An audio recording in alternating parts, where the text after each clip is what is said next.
কেন সকাল সকাল ঘুম থেকে উঠলাম আর কি কি রান্না করলাম তা নিয়ে থাকছে আজকের ব্লগ।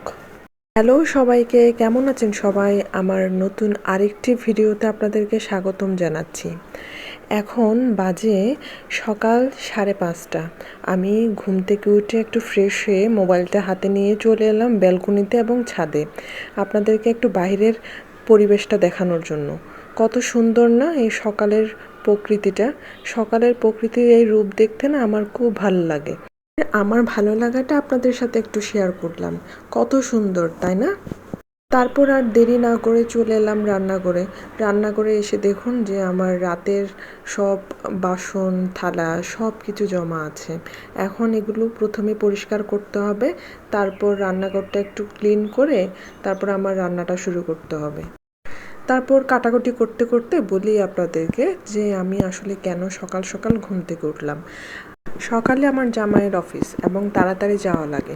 আমার মেয়েটা ছোট, তো আমার মেয়ে এখন হাঁটতে শিখেছে। আমার মেয়ে থাকা অবস্থায় আমার মেয়ে যদি জেগে থাকে তাকে নিয়ে কাজ করাটা খুব কষ্টসাধ্য হয়ে যায়। আর সে তো এখন সব কিছু ধরতে চায়, তো তাকে নিয়ে আসলে ওভাবে রান্না করে থাকাও যায় না। তাই আমি আমার জামাই বাসায় থাকা অবস্থায় রান্নাটা শেষ করে ফেলি। রান্না শেষ করা বলতে আমার যে আইটেমের মধ্যে যে মেইন ডিশটা থাকে সেটা রান্না করে ফেলি, মেয়ের খাবারটা রান্না করে ফেলি, তাহলে আমার একটু কাজ এগিয়ে আসে।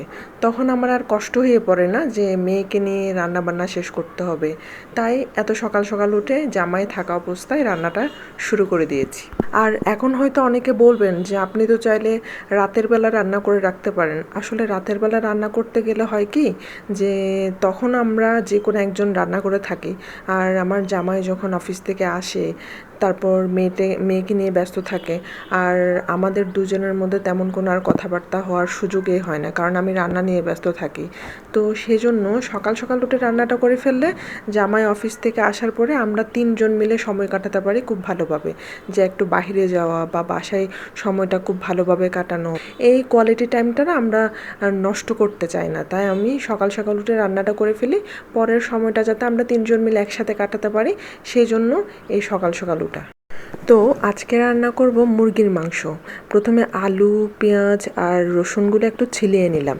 এখন সেগুলো পরিষ্কার করে একটু কেটে নিব। আগে থেকেই আমি বাটা মশলাগুলো আমি রাতেই রেডি করে ফ্রিজে রেখে দিয়েছিলাম, তা না হলে সকালে এগুলো আবার রেডি করাটা খুব ঝামেলার হয়ে যায়। তো বাটা মশলাগুলো ফ্রিজ থেকে আমি বাহির করে রেখেছি। এগুলো সব কাটাকুটি করে নিলাম, তারপর মাংসটাও ধুয়ে নিলাম। দেশি মুরগির মাংস ছিল, এগুলো ধুয়ে আমি রেখে দিলাম। তারপর কড়াইটা বসিয়ে দিলাম চুলায়। তারপর তেল গরম হয়ে আসলে একটু পাঁচফোড়ন দিলাম, শুকনো মরিচ দিলাম, গোটা শুকনো মরিচ। পেঁয়াজ ভেজে লাল হয়ে আসলে তারপর মুরগির মাংসটা, আলু এবং এই ছোটো রসুন, এই গোটা ছোটো রসুন আমি আমার জামাই অনেক পছন্দ করি মাংসতে। লবণ দিয়ে এগুলো কষিয়ে নিলাম। কষানোর পরে আমি বাকি মশলাগুলো দিয়ে দিলাম, তারপর জল দিয়ে দিলাম। এই তো ব্যাস, খুব তাড়াতাড়ি হয়ে গেল মাংসটা রান্না। আর অন্য আরেকটি চুলোতে আমি আমার মেয়ের জন্য মাংস রান্নাটা করে নিলাম। এখন মেয়ের রান্নাও শেষ, আমাদের মেইন ডিশটাও রান্না হয়ে গেছে। তারপর সকালে আমরা ব্রেকফাস্ট করে নিলাম, আমার মেয়েকেও খাওয়ালাম। খাওয়ানোর পরে প্রায় ও 2-3 ঘন্টা খেলাধুলা শেষ করে ওকে স্নান করিয়ে আমি ঘুম পাড়িয়ে দিলাম, ও ঘুমোচ্ছে। সকালে যদি সব রান্না একেবারে করে ফেলে, তার মানে মেইন ডিশটা প্লাস হচ্ছে আমরা ভাজি যে ভর্তাটা খাই, তাহলে ভাজি আর ভর্তা না ঠান্ডা হয়ে গেলে আর খেতে ভালো লাগে না। আমার জামাই অফিস থেকে আসার 1 ঘন্টা আগে যখন আমি ভাতটা বসিয়ে দিই, তখন আমি একসাথে ভাজি আর ভর্তাটা করে নিই। তখন গরম গরম এগুলো খেতে না তখন ভালো লাগে।